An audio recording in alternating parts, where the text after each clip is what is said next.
क़ालतिल आराबु आमन्ना,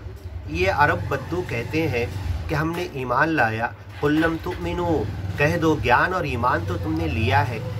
अपने प्राण देकर, तन मन धन मालिक को देकर ज्ञान को कबूल किया है, सिमरन के बोल सीखे हो, बंदगी का हक अदा करने का रास्ता तुम्हें नबी रसूल पैगंबर ने बताया है, जीने के लिए क्या करो क्या ना करो, लोगों के साथ कैसे पेश आओ, लोगों की कैसे सेवा करो, ज्ञान और ईमान में सब तुम्हें बता दिया गया है। तो तुम ये कहो अभी तो हमने ज्ञान लिया है, अभी तो हमने माना है, अभी तो मालिक की वड़क की है, अभी तो मालिक के नाम का कलमा पढ़ा है, अभी तो सिमरन के बोल सीखे हैं, अभी तो सरल मार्ग के ऊपर अपने कदम को रखे हैं, अब इसके ऊपर तुम्हें चलना है, आगे बढ़ना है और दूसरी तरफ अपनी तवज्जो को नहीं डालना है। ये तो अभी ईमान की फर्स्ट स्टेप और स्टेज पर तुम आए हो, ईमान की सीढ़ी के पहले कदम पर तुम हो, ईमान के शुरुआत में तुम हो। वलाकिन क़ूलू अस्लमना, अभी तो ज़ाहिरी तौर पर इस्लाम के ढांचे में तुमने अपने आप को प्रोफेशनली रख दिया है,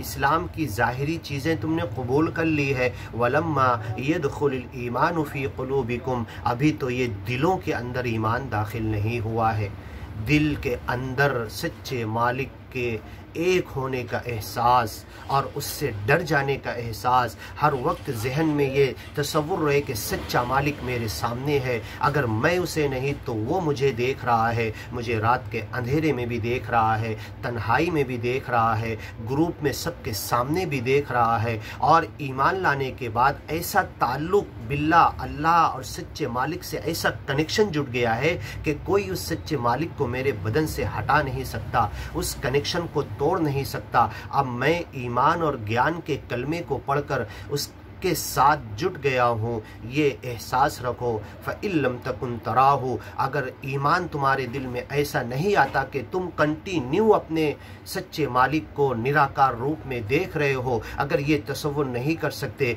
फ़इन्नहु यराक, तो ये एहसास करो वो तुम्हें ज़रूर देख रहा है। यराक हीन तक़ूम, वो तुम्हें देखता है जब सिमरन के लिए तुम खड़े होते हो, नमाज स्मरण के लिए, सच्चे मालिक के नाम जपने के लिए, उसकी याद के लिए जब तुम खड़े होते हो तो वो तुम्हें देख रहा है। और तुम्हें ये सोचना चाहिए कि मैं उस सच्चे मालिक को देख रहा हूँ। यही हाज़िरी का तसव्वुर, यही हाजिर और नाजिर होने का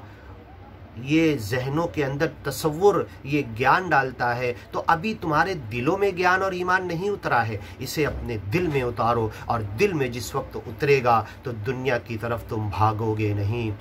दुनिया हासिल करने की कोशिश नहीं करोगे, दुनिया जितनी मिली न मिली उसे लेकर ज्ञान के रास्ते पर चलोगे। और अगर ये उसी की सबसे बड़ी पहचान है जो दिन भर के 24 घंटे का ज़्यादा वक्त दुनिया के लिए दे रहा है और सच्चे मालिक के याद के लिए, उसके ज्ञान के काम के लिए, दूसरे इंसानों की सेवा के लिए, इस ज्ञान को सारी दुनिया तक पहुंचाने के लिए उसके पास वक्त नहीं है, उसके पास सलाहियत नहीं है, उसके पास इस ज़िंदगी के अंदर 24 घंटे में से 1 घंटा भी नहीं है, तो गोया कि ये ईमान अभी दिलों में नहीं उतरा है। वलम्मा यदखुलुल ईमान फी क़ुलूबिकुम, ज्ञान और ईमान को तुमने कबूल तो कर लिया है कलमा पढ़ के, लेकिन अभी तुम्हारे दिलों में नहीं उतरा है। व इन तुतीउल्लाह, अगर तुम इस ज्ञान और ईमान पर आकर एक एक आदेश का सच्चे मालिक का जो अपनी किताबों में उतारा है, एक एक आदेश का पालन करोगे, इस कुरान की बातों के ऊपर अपनी ज़िंदगी को डाल दोगे, व रसूल हो, और रसूल जो तुम्हें ये किताब खोल खोल कर बयान कर रहे हैं,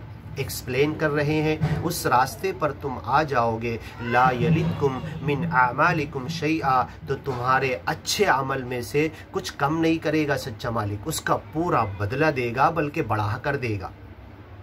इन्नल्लाह गफूरुर रहीम, अल्लाह तो ऐसा है जो माफ़ करने वाला है और बहुत दया करने वाला है, रहम के साथ दया के साथ पाल भी रहा है, मौत के बाद भी दया करेगा और तुम्हें माफ़ करके सच्ची जगह जन्नत की राह पर डालकर नेमतें भरी जन्नतें तुम्हें देगा। लेकिन अगर जिस ज्ञान और ईमान को तुमने कबूल किया है उसे दिल में उतार कर ज़िंदगी में, अमल में, कर्म में हाथ पैर, और तुम्हारी ज़िंदगी में वो ईमान और ज्ञान नज़र आए, तो तुम मुक्ति के रास्ते पर गोया के चल रहे हो। आगे की आयतें सुनिए आगे की वीडियो में। इन्नमल मुमिनून अल्लज़ीना आमनू, सही ज्ञानी और ईमानी तो वो हैं जो किस अंदाज से ज्ञान और ईमान पर आए, आगे सुनिए।